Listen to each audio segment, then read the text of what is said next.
Anything I gotta find. If I can get that.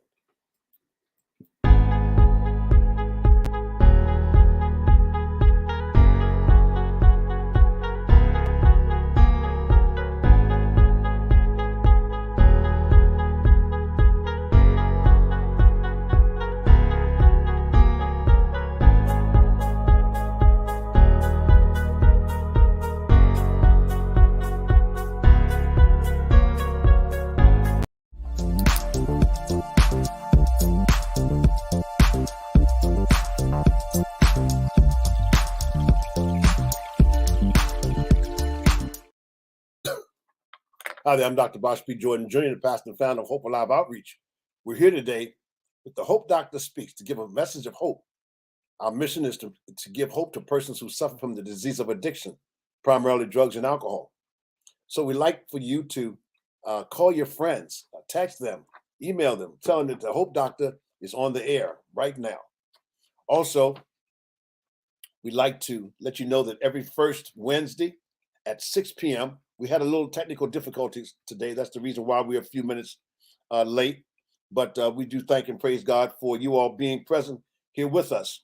If you have a relative, a friend, a neighbor, someone that you love who suffers from the disease of addiction, then we are here today to give you some handles on what you can possibly do to bring some hope and joy into your life. Whether you are an addict or an alcoholic, or maybe you are just related to one, I honestly and truly believe that we have some guests today, as well as our co-hosts, who will bring some helpful information. If you'd like to donate toward our outreach, which is Hope Alive Outreach, you can donate it toward one of the applications that you see on the screen right now, Cash App. You can Cash App it to $ the Hope Doctor, or PayPal, Givelify, or you can write a check to Hope Alive Outreach. What we do on a daily basis is we help individuals who suffer from the disease of addiction. We get them into treatment. We do counseling. We do spiritual counseling, and whatever it takes to get people clean, sober. And that's our mission. And so if you'd like to help us to continue to do the work, we ask that you would give a donation as located there on the screen. Also, thank God, we just came out with a new book. That's right, a brand new book entitled The Pipe and the Pulpit, Beyond the Pipe and the Pulpit, Beyond the Pipe and the Pulpit. This is our second book. We know that the first book was entitled The Pipe and the Pulpit, and this book is an extension of the first book. And so if you'd like to get this book, you can go to our website, which is hopealiveoutreach.org. That's hopealiveoutreach.org. If you go on Amazon to get the book, Amazon or Barnes & Noble, it's going to be $15. But if you go on our website, one book is $13. And for the month of March, you can get 2 books for $20. This will help us to continue our outreach ministry. Today, we have a topic, and we're going to be talking about one of the 12 steps. We will be talking about the third step. And as we proceed with our Hope Doctor Speaks today, we want to introduce our co-host, one of our co-hosts, and that is Sister Nicole. Hi, Nicole. You want to unmute your mic? Yeah, I just did that. All right, glad to have you with us. And where are you coming from today? Where are you? St. Petersburg, Florida. St. Petersburg, Florida. All right, glad to have you here today. Also, one of our guests just flew in from New York City, I believe, and the name is Margot. Okay, Margot. I'm in Gulfport, Florida. All right, you said you were in New York, but you flew in from Gulfport. No, I came from New York to Florida. You came from New York to Florida. All right, yeah. And today you're in Gulfport. All right, which is right around the corner from St. Petersburg. That's indeed right.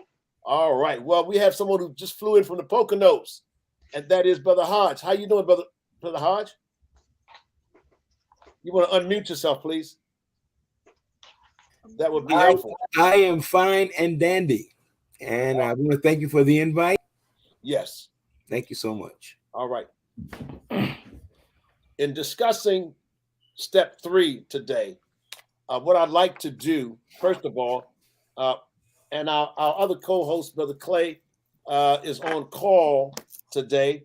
And so there's a possibility that he might still be able to come in and be with us. But if not, we can just go on without Brother Clay. The third step, and I hope that our guests, if you have an NA book or an AA basic textbook that talks about the third step, you might want to just have that as a reference. But I want to first of all read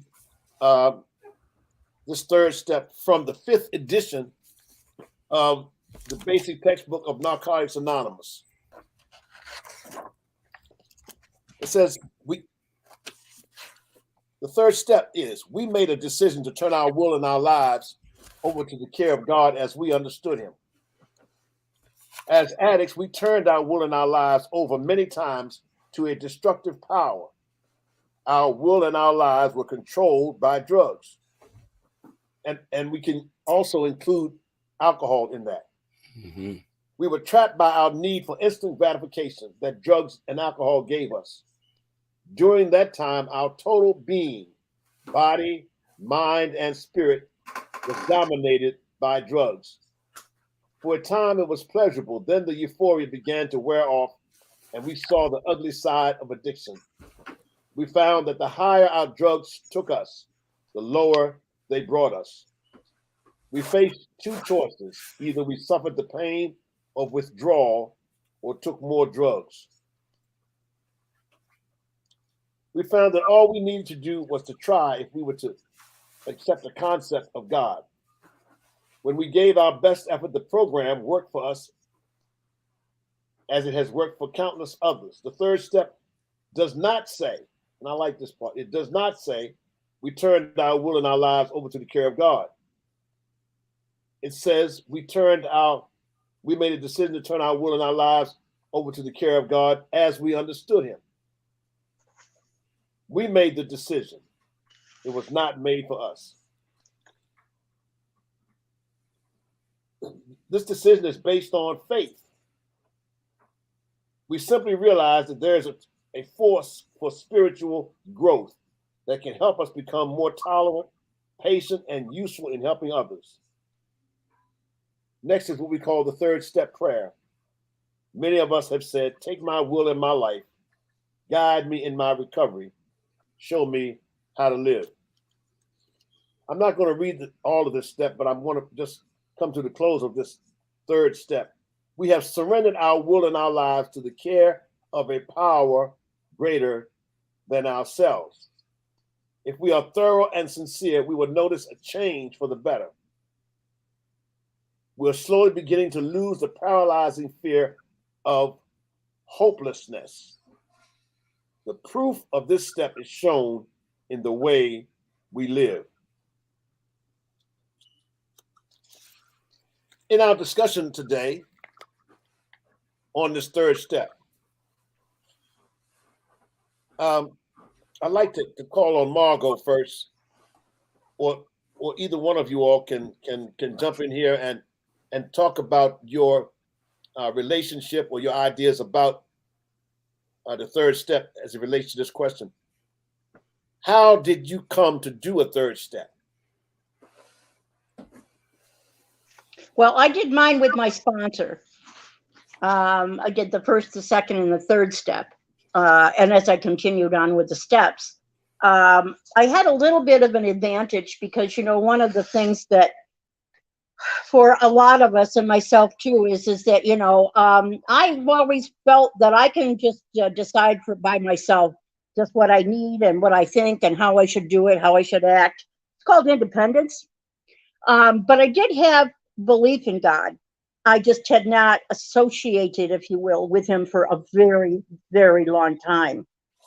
So and I'll just leave it at that for now. But that is kind of how I got started in discovered that, there's, I really had to have, excuse me, the willingness to move forward with this and to accept that the higher power, as I understand it, in my world anyway, is God. And that once I got to that place of willingness and acceptance, things started to move along quite nicely.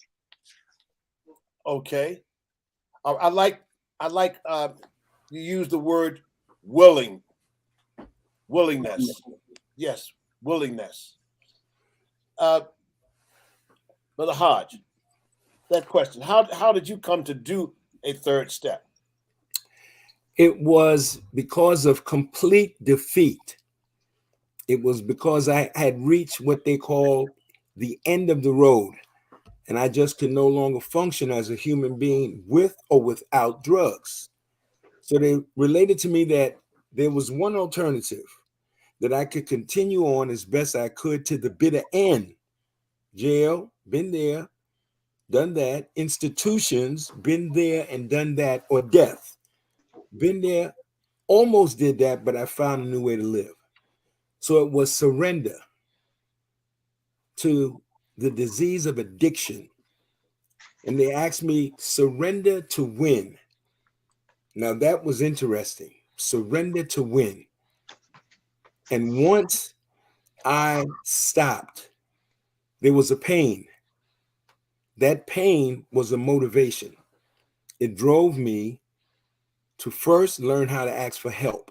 And once I asked for help, the doors opened, because I knew it was some force that had saved my life, but it was more that was needed.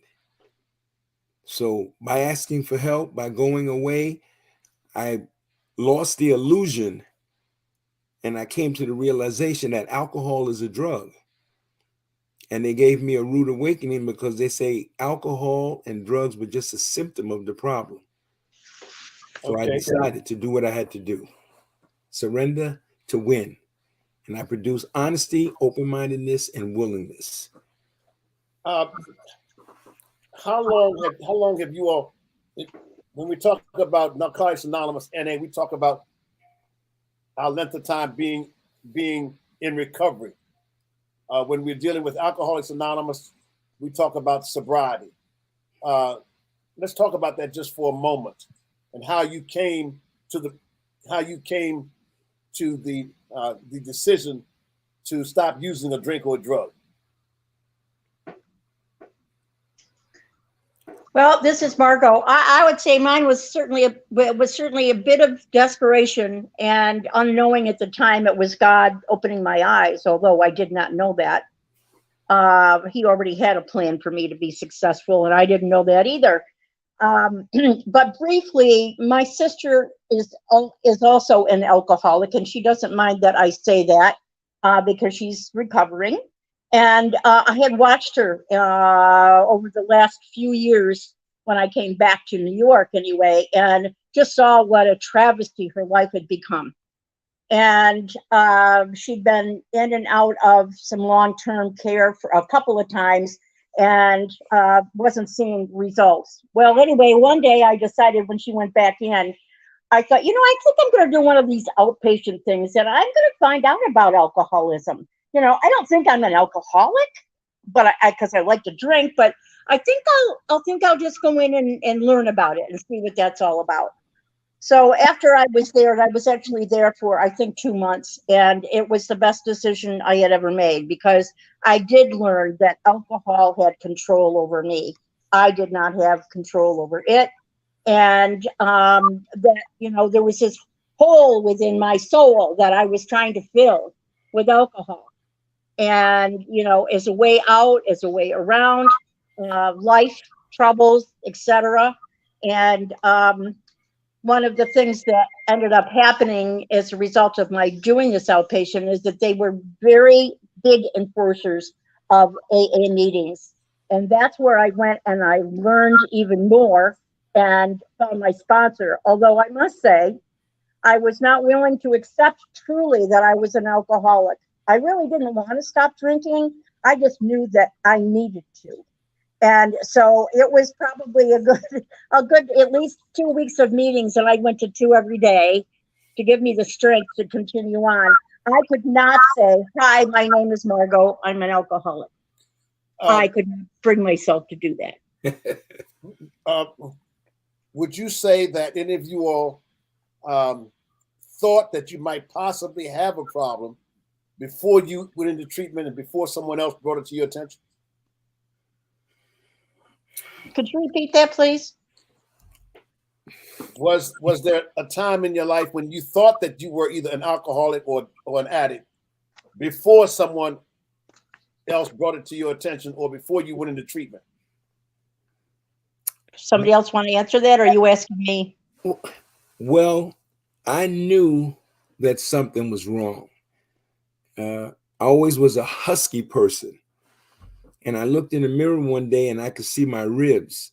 And I could hear the voice say, well, you always wanted to wear those size 34 pants. And the problem was I could recognize it. What could I do? So I tried abstinence. I stopped drinking, definitely stopped taking drugs. I did it for 365 days, but it was not a normal life. I was working around the clock, so I didn't have time to allow the disease of addiction to escort me back into that lifestyle. But when I got to day 365, I was coming from the job to come home to go back, and I heard a voice say, let's celebrate. And I went right back out. So abstinence was not the be all end all.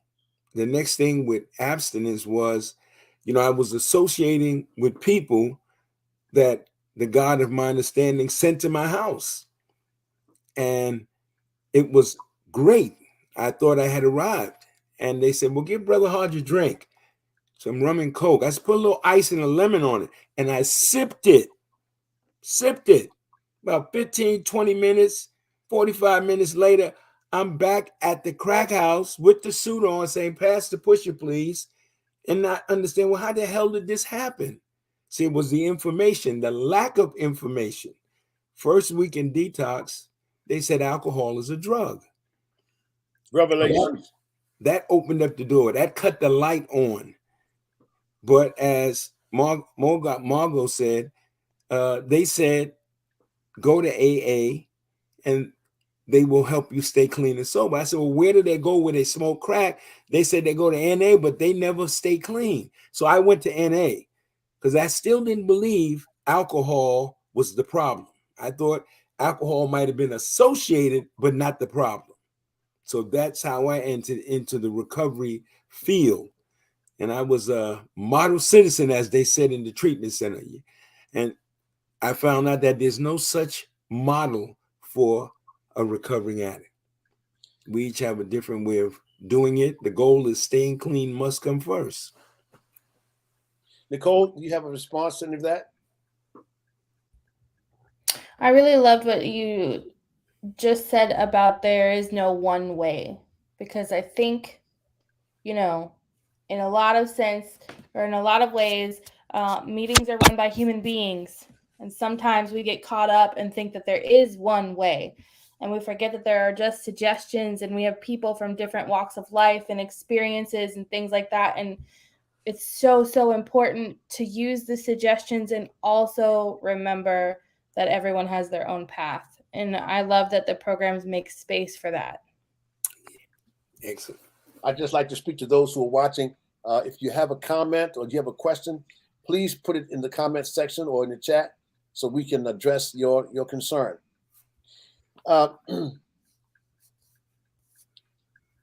Why is this step important in recovery or in your sobriety? Why do you think it's important? And do you think that it's still important today? Brother Hodge, I see you laugh. Come on, why don't you jump in there?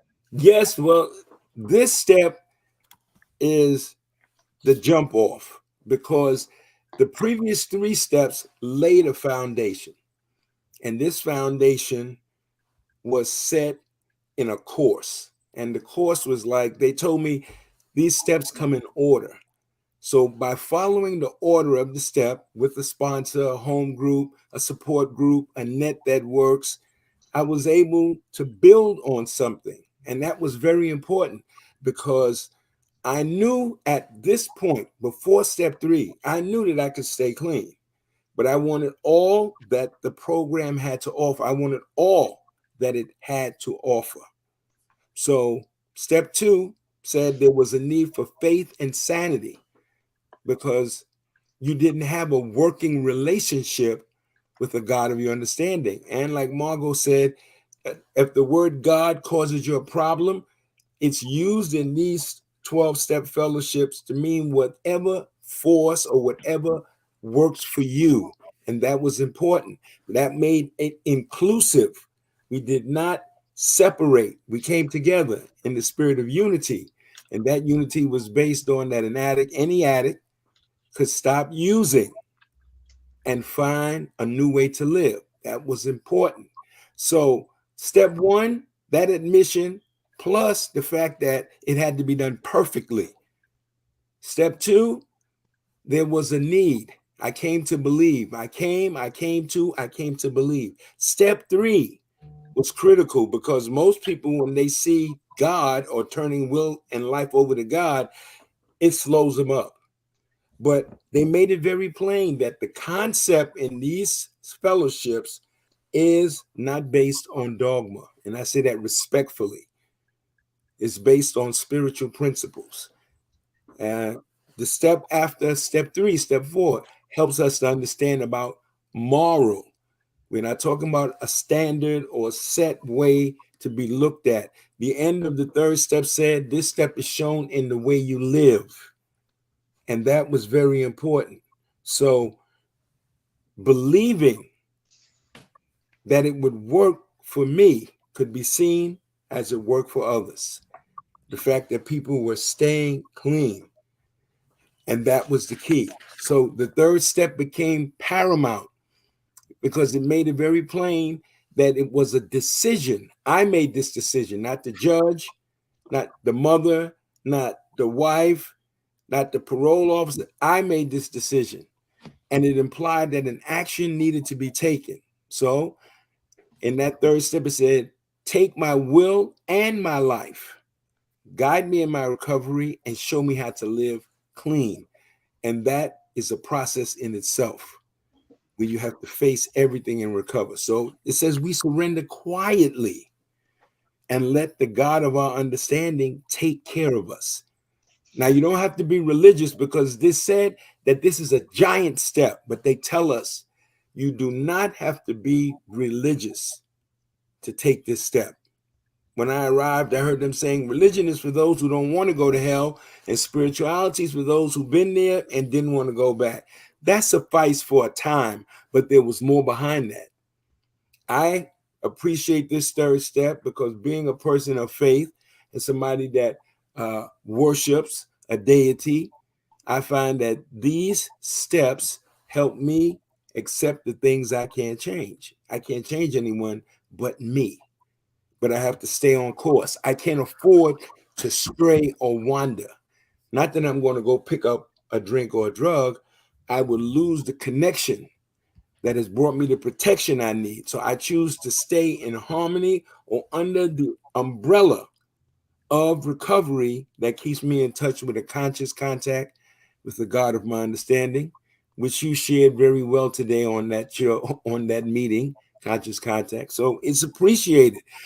Staying in touch, helping others do step work. When you work with someone else, you also renew your own agenda. So although we know that turning it over works, we may still take our will and life back. And we may even get angry with God or whatever force that keeps us clean that permits it. So at times in our recovery, the decision to ask for God's help is my greatest source of strength and courage. So I can't ask this enough. It becomes almost daily. I make a decision to surrender quietly and ask God for the direction. What happens?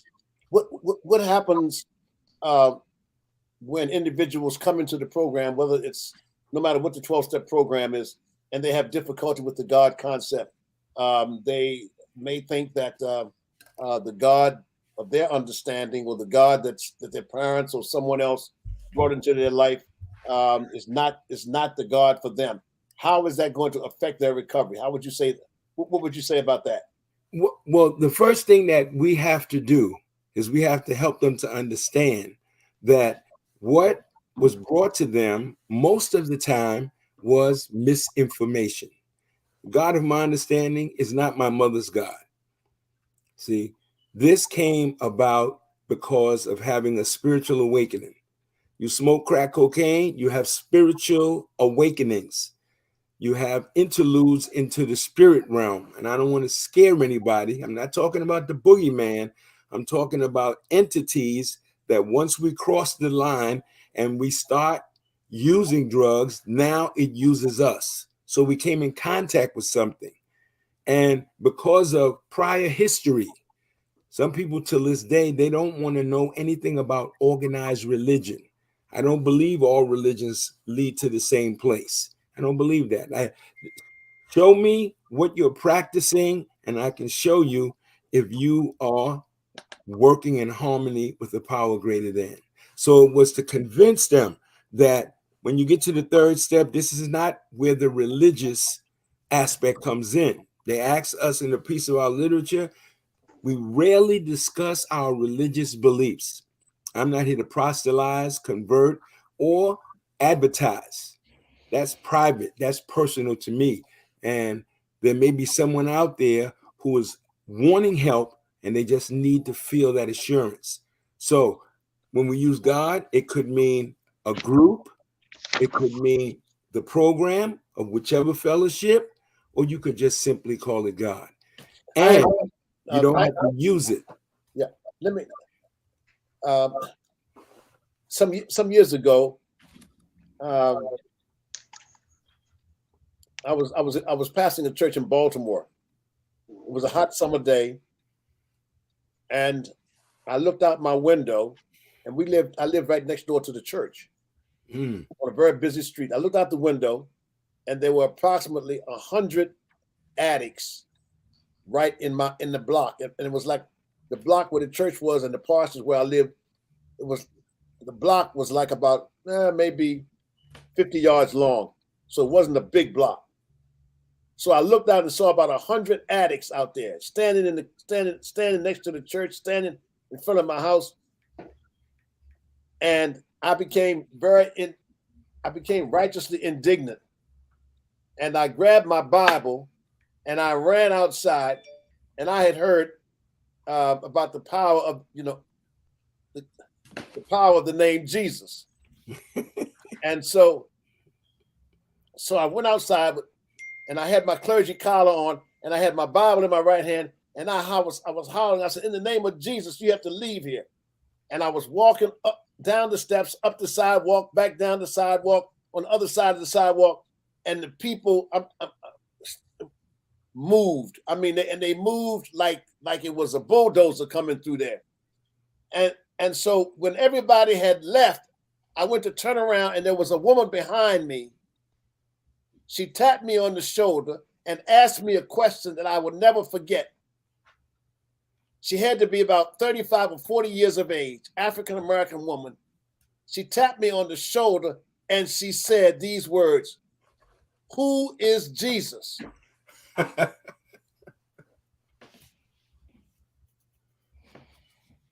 I'm quite sure that there are individuals who want to get clean, who want to become sober, who have no idea of who or what a higher power is. What would you suggest that we do, Nicole? How could you come at that?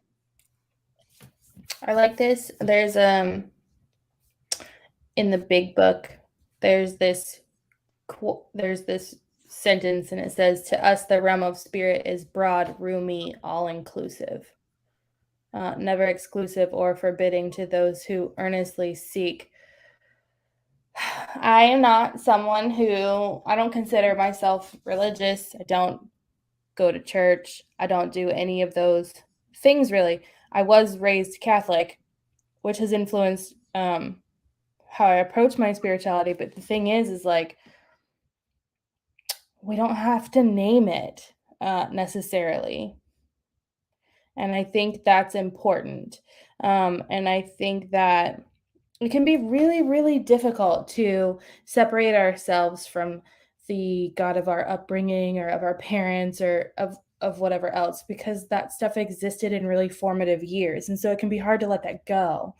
And my first sponsor did an exercise with me that was really helpful. She said, okay, put all of that aside and write down what your higher power would look like if it could be anything you wanted. Just write down what would, a higher power means to you, what that would look like. And so I did that. And that was kind of like my first realization that what I was learning was that this was a personal experience. This was personal to me. I could make this my own, and that's how it was supposed to be, because recovery is a personal experience. So I've had, women and sponsees come to me with God issues, and I'm like, look, we're not even gonna mention that word right now. We're not even gonna talk about that, because what's more important than a belief in quote unquote God at this moment is that you believe that left to your own devices, you ended up here. And that there's got to be something you can do different. And that was the truth for me. Left to my own devices, of my own willpower, I ended up in a 12-step program. Mm-hmm. And if I could have done otherwise, I would have. Okay. Wouldn't we all have, Mm-hmm. So. All right.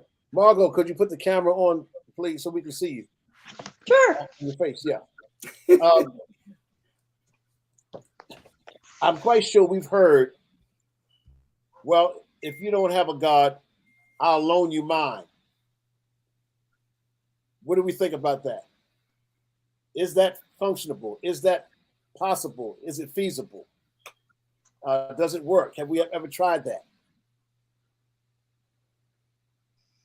I can't honestly say that I've ever tried it. I guess, one of my thoughts is, and, I like what both Nicole and Orion have said, that, AA is not a religious program. In fact, I don't think of it as a program at all. I think of it as a new way of living for me. And it's very spiritual. And, there are many people that have no relationship whatsoever to any kind of God or higher power. They didn't grow up with any, they haven't seen any, they didn't have that as a role model in their lives. So it becomes even more hard to understand. And, I think for me, one of the things is that, it was hard for me to trust anything or anyone, or to have faith in anything, because why was all this happening to me? So, for me, I think one of the things is that if I would stay with the spiritual part of what does that mean for a person? What does spirituality mean? What does it mean to them, and have them think about that, and because again, it can be something very different for each of us. But for me, it's something that is inside. It's not outside, it's inside. And, spirituality helps me to look at life in a different way. And it helps to give me some, perhaps there's something to believe in, that there is something else out there that can help me. And I'm a person that says, I've heard a lot of people tell me some good things about this. Maybe I should at least open my mind to it and give some thought to it and listen to what other people are saying as to how this higher power has helped them move along. It's sort of like I could not do it myself. Nicole said it really well. This is not something that I could do by myself. I can't tell you how many bottles of booze I threw out saying, going to start tomorrow. Yep, it's going to be different. And I did that for years.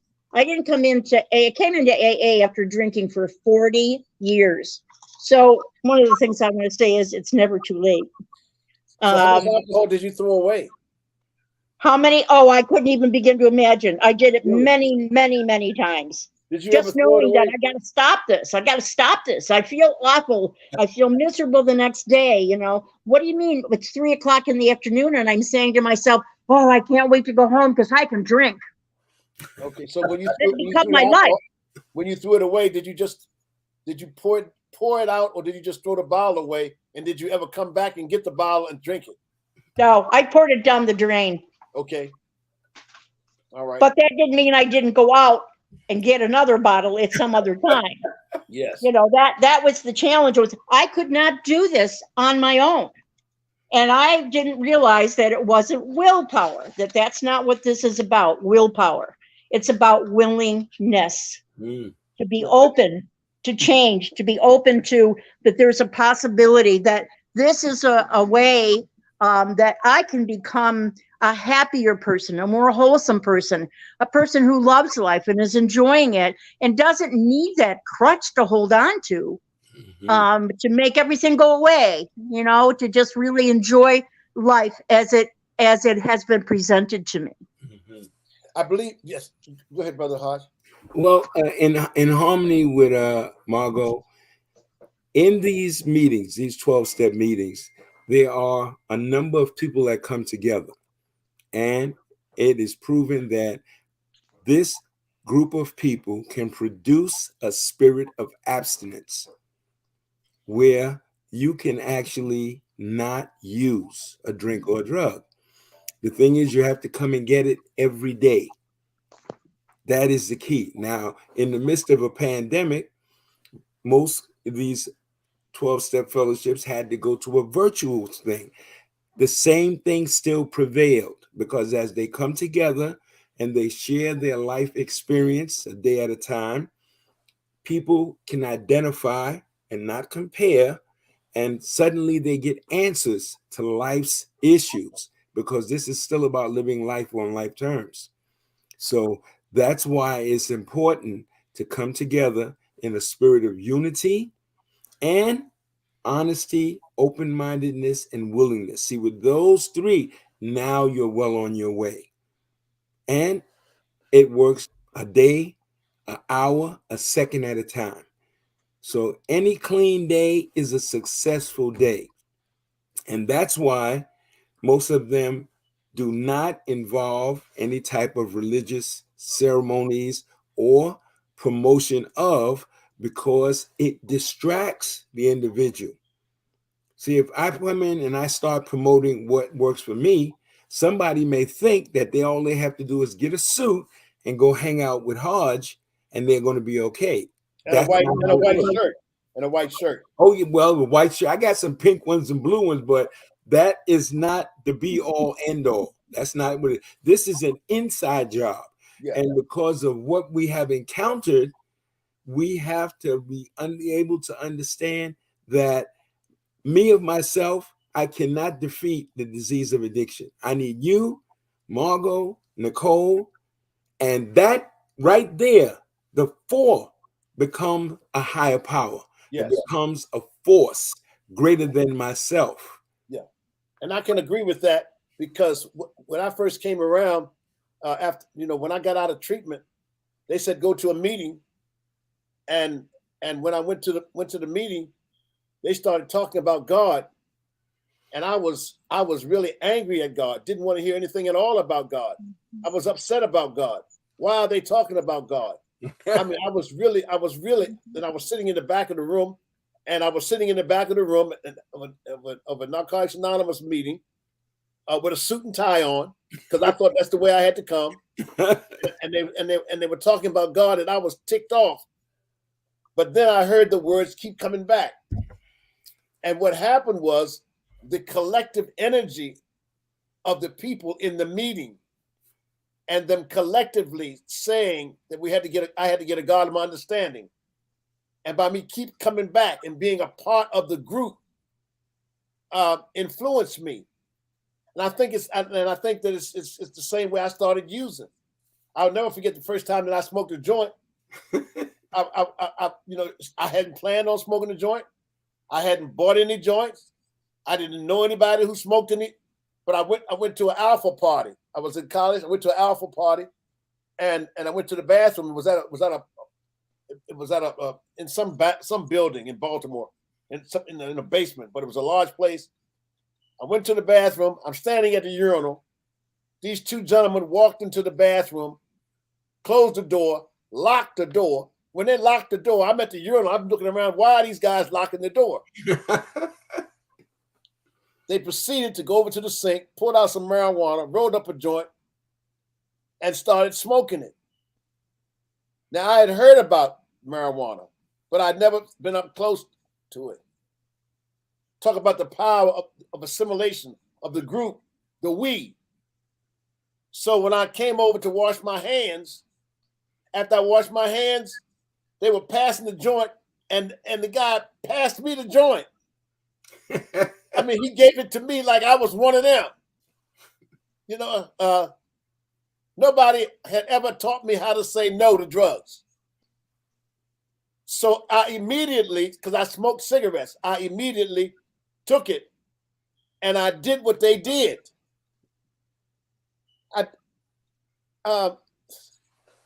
Because I was there. I think that when we come into an AA meeting or an NA meeting, that when people come in and they've done a thorough first step, they're not using a drink or drug anymore. They've done a second step, came to believe. But here they're at the third step and they're struggling with that. I honestly and truly believe that they can be, influenced. Like I took that joint, they can be influenced to take the God that's being presented to them at that time and trust in that God, especially if whoever said, take this one, has said, this God has helped me in my recovery, in my sobriety. What do you think about that? Nicole? Or I was brought up as a young kid. My father was a pastor. He talked about God on Sundays. He never talked about God during the week, except when he blessed the table. My mom is the one who taught me how to pray. My mother's the one who introduced me to God on my knees. Now I lay me down to sleep. I pray the Lord what? Yeah, my soul to keep. My soul to keep. But Doc, they taught that to a lot of us. But did they know the meaning of it? Did they understand what they were praying or asking for? Because when people start to get involved with this, the first thing they say is, okay, where's the kingdom? Yeah. Is it in your heart? But the book that I was introduced to said, no, the kingdom is in heaven. You see? And we have all these different philosophies.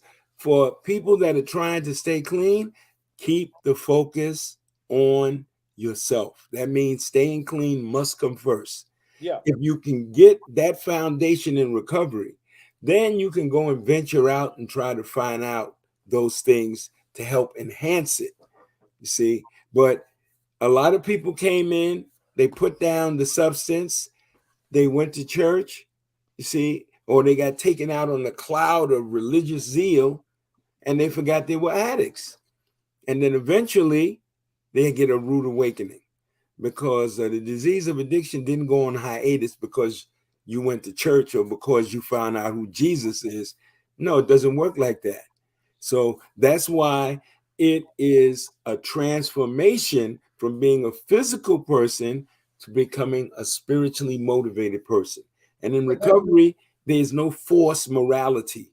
Yes. It lacks the power when you decide or choose to live a spiritually moral principle life. That's where you get the power. And everybody has their own rate of illness and their own rate of recovery. So that's why it's very, very important if we want to offer people a new way. Some people will see me when they come into a meeting and they say, uh-oh, wait a minute, Reverend Ike is here. You know, he wasn't right for me. Oh, Reverend Price. No, not Reverend Price, but I paid a price. It was an extremely high cost for low living. My occupation at the time of my drug addiction was driving a New York City subway train. And I didn't think I was a bad person. I succumb to smoking crack cocaine, driving a New York City subway. Millions of people's lives. Yes. Not you. What, really? Yes, millions of people's lives. They got on the train trying to go to work, to go home, to go cop, and they didn't know what was going on. Attention passengers, we'll be moving shortly. And they were like, what the hell is going on up there? If they were in my car, they would knock it. Is everything all right? Because they could smell it coming out of the cab door. It was insanity. Yeah. So now when I tell them the story and what happened, when the rehab, when the job assistance program, they said, listen, give us a little article in the paper. No name, no face. When the reporter came and he heard the story, they put it on the front page of Newsday. Really? I drove trains high on, they were going to kill me at that job. They didn't have your picture there, did they? Well, I was with the Bible in my hand on the platform. They were like, this guy's crazy. Really? See? And the whole thing is, I didn't mention anything about the program, but they associated, like the baseball players. They were saying, we're having meetings in the clubhouse. Every one of them relapsed. That's why it's an anonymous program. I don't represent the 12-step fellowship. I represent me. And when I come, I am a member because I choose to live a certain way and be guided and governed by those traditions and the concepts that are there. Very important, because you have a right to recover. I'm not here to push my belief system on you, because I don't peddle my higher power. It's not for sale. Let me throw out another question to you all. Has this step helped you in any other area of your life, other than your recovery, other than your sobriety? Okay, I see you shaking your head, Nicole. You said that you're not religious, but you're in a spiritual program. Come on, jump in there.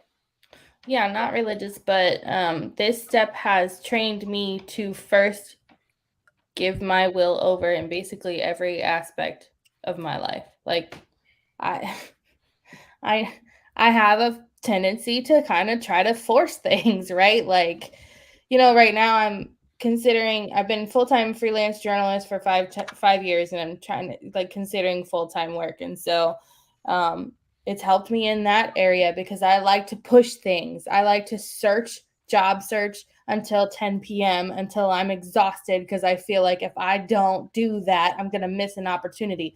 When the reality is, my 12 years of sobriety has shown me that what is meant for me always makes its way to me. And I firmly believe that that's because I learned how to practice step 3 and get out of my own way. Mm-hmm. Very good. Yeah, because when we turn our will and our lives over to the care of God, it makes it. We have a dog park near where we live, and I go down there to exercise, and people bring their dogs out there, and when they have their dogs, when they bring them to the park, this area is where it must be like a quarter of an acre is fenced in, but when they bring their dogs, the dogs are on a leash. And then they come in and they release the dogs, and the dogs run around. But when they get ready to go, they put the dog back on the leash because the master's in control. I don't know what kind of analogy that is, but when I was doing this 3rd step meeting this morning, this 11th step meeting this morning,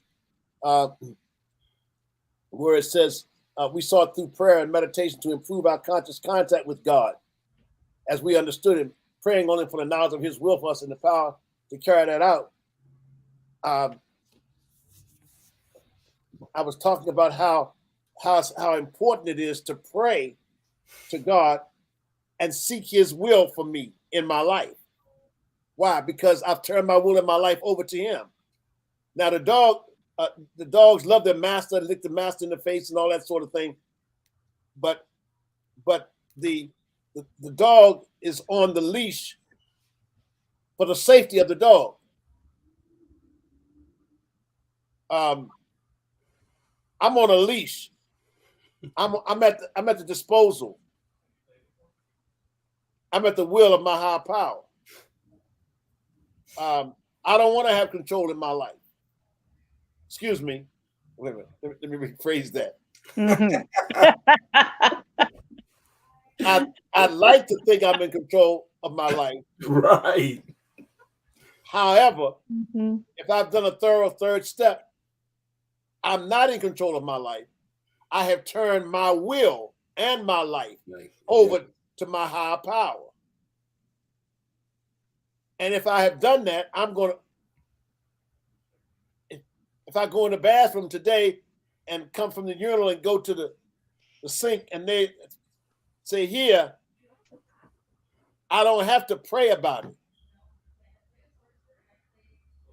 Because my higher power has already let me know, hey, you don't want to do that. No, I'm sorry. Goodbye. I'm sorry. Listen to this. My wife and I, we went to this Japanese restaurant Sunday down in Bradenton. So, Riverview.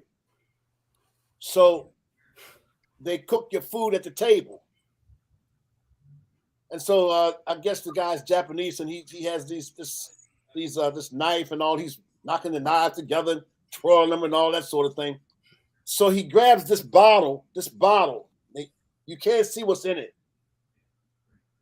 And he kind of twists the top and there are 4 of us sitting at the table. So he squirts the bottle. It comes all out of, squirts it. This lady sitting on the other side of the table, squirts it, and she's got her mouth open, and he's squirting it in her mouth. Then he's squirting at the little girl over there, Then he squirted it he turned and squirted it in my wife's mouth. But all of a sudden, her face turned like ugly, like what is this? And then he went to squirt it at me, and I said, I did like that because I didn't know what was in the bottle. My wife got up from the table. Everybody's looking at her. She's got her mouth poked out. She goes to the bathroom and spits it out. What was the stuff that was in there? Come to find out, it was sake. Oh, yeah. It was sake. Yeah. Now, this man forced the sake on us. But when I put my hand up like that, that was because I didn't know what it was that he had. Plus the face that my wife had, I knew I didn't want it. Sake has alcohol in it. Right. Have you ever been in a situation where since you've been in recovery, since you've been in sobriety, where anything like that happened and you had to? Yeah, I was in a situation, I was sailing with some friends and new friends, acquaintances. And afterwards, they have a very small, it's not like it's a very small, what do I want to say, room where everybody that came in from sailing would meet. Well, they had hors d'oeuvres and they had drinks and, all those kinds of things. And what I found myself doing was standing kind of out on the outside rather than being on the inside because I knew I couldn't be there. And, the interesting thing is that eventually it got to that point where, because I'm going to back up a second. One of my sponsors said, you will always be an alcoholic. You need to remember that. It's sitting right there on your shoulder. So it's up to you. So when I started looking at one of the gals who had a wonderful looking glass of red wine, I said to my friends, I'm going to leave now. I didn't need to say anything other than that to them, except I'm going to leave now. Thank you for the sailing. It was really wonderful. And something that, something that comes to my mind that I just want to be sure that I say is that I'm a real believer in that I become what I think. So if I think I can do something, I can. And if I think I can't, then I surely won't. Mm. And they're both right. So it really, if it's to be, it is up to me. And I hold on to my higher power to be that strength. One of the things that I did when I was first in, when people were going one day at a time, and I went, one day at a time? No, you're kidding, aren't you? You go a whole day? How am I going to do a whole day? Well, what I did was I did 10 minutes at a time. Mm-hmm. And after 10 minutes, okay, it's time to have that drink. Oh, just try another 10. And that's how I finally built it up and built it up and built it up. And when I get tempted now, and I do have those times when I get tempted or think about having a drink, and what I say to myself is, oh gosh, that's right. I don't drink anymore. Yeah. Okay. Yes. Our disease is very tricky. And sometimes I have to distinguish whether or not my disease, and I'll use the word as far as my religious faith is concerned, my disease and the devil move together in the same car. Okay. All right. So no matter which one it is, or maybe, and I've also learned that sometimes it's neither one of them, it's just my own thinking, what I want to do. Especially if I do something on the spur of the moment and don't think. But I do want to ask a final question to so that we might be able to address this before we close this evening. And that is that there may be some individuals who listen to this broadcast who want to stop drinking. They want to stop using a drink or a drug, but they don't know how. They don't know where to start. They don't know what to do. What message of hope could you give them? We'll give you each 2 minutes to do that. Why don't we start off with Margot? Oh, message of hope.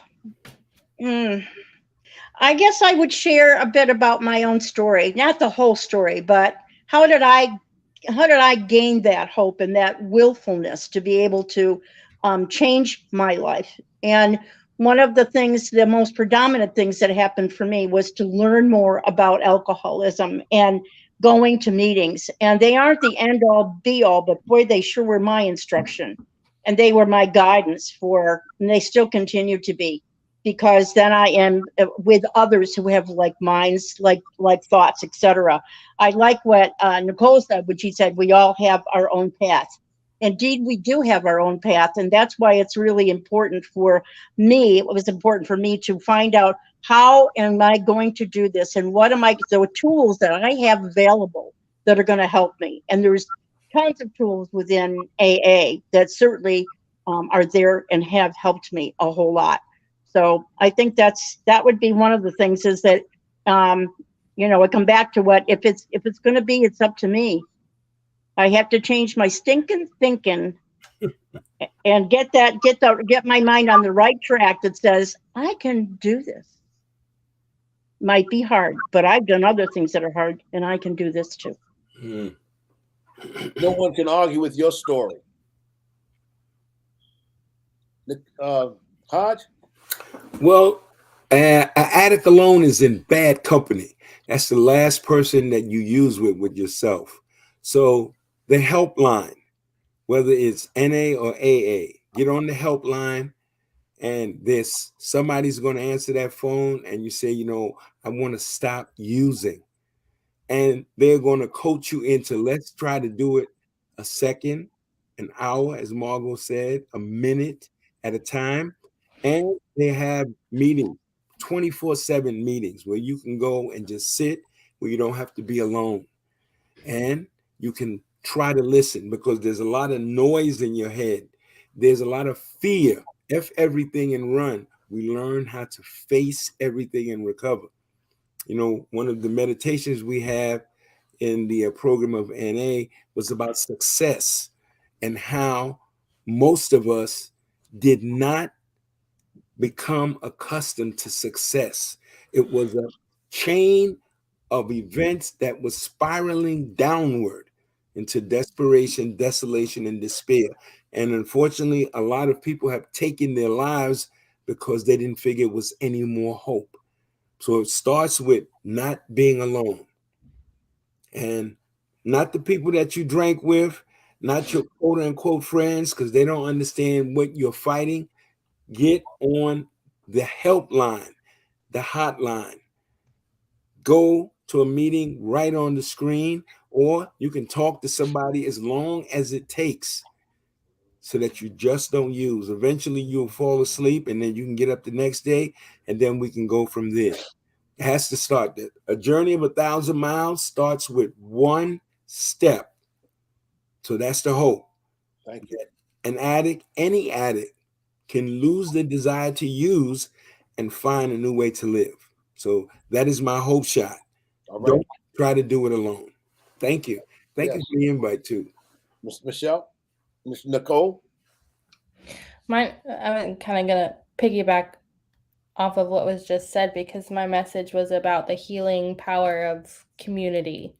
I am an isolator left to my own devices, and so I forget this often. And I am always reminded when I allow myself to be a little bit vulnerable and open up to someone, or just sit in a room of like-minded people and listen to their stories, or watch someone come up behind me, I find so much hope in community, in watching people live the lifestyle that I live. And so, you don't have to say anything. You don't have to sit up front. You don't have to do anything. But if you can just place yourself in that community, especially in 2022, because, online is everywhere now. There's meetings everywhere. And just listen for a second. You might find some hope in someone else's story. Okay. I want to thank you for those suggestions. For those persons who are listening, let me just give you a couple telephone numbers. If you are in Pinellas County and you are a family member of someone who uses a drink or a drug, I want to give you the number for Al-Anon, Al-Anon, Al-Anon of Pinellas, 727-548-6811. That's 727-548-6811. If you have a problem with drugs, I want to give you the telephone number, the hotline for Narcotics Anonymous, and that's 1-800-317-3222. 1-800-317-3222. If you'd like to get in contact with Alcoholics Anonymous, you can go to aa.org on your computer, and you will find all different types of resources, aa.org. Or if you'd like to call me, you can call me at 443-250-9635. Call us here at Hope Alive Outreach. We're here to be able to help you no matter what day it is. We ask that you please call before 11 o'clock and after 9 in the morning. It's our mission to help and give hope to persons who suffer from the disease of addiction, primarily drugs and alcohol. One of the things that really cuts my heart is to be able to see individuals who are struggling with drugs and alcohol, and they can't do anything about it because they don't know where to go. Because I once was in that position. I'm quite sure that all of us on this broadcast were once in that position where we wanted help, but we didn't know where to go. And we continue to suffer. Am I right about that? Yes. Mm-hmm. Yes. Exactly. So if you're in that position, if you're suffering right now, you want some help and some hope, call one of the numbers 443-250-9635. Maybe you want to help us to continue in our outreach by sending us a donation here at Hope Alive Outreach. You can either go to our website, which is on the screen right now, hopealiveoutreach.org, and make a donation. And while you're there on that website, you can also get one of my books, either the first book, which is The Pipe and the Pulpit, or you might want to get the second book, which just came out in January, Beyond the Pipe and the Pulpit. Or you can donate through PayPal or Cash App or whichever one that you desire to help us. Well, I want to thank our guests today for being with us. Thank you, Margot, for flying in from Gulfport. Thank you, Brother Hodge, from flying in from the Poconos. You know, that's where my wife and I went for our honeymoon 40 and a half years ago. And I can remember the heart-shaped bed that we had. You remember the mirrors on the ceiling? No, it wasn't a heart-shaped bed. It was round, and we had a swimming pool in the. Okay, all right. Well, I remember differently. No. 40 years ago. Anyhow, it's amazing what happens got the after 40 years. Yeah, Anyhow, that was the Poconos. That's where you live, Brother Hodge. that's it. Okay, and Nicole, thank you so much for being with us today. And all of you all who are listening today, I'm Dr. Jordan. And remember, no matter what's going on with you today, there is hope for you. I'm the Hope Doctor. Have a great day.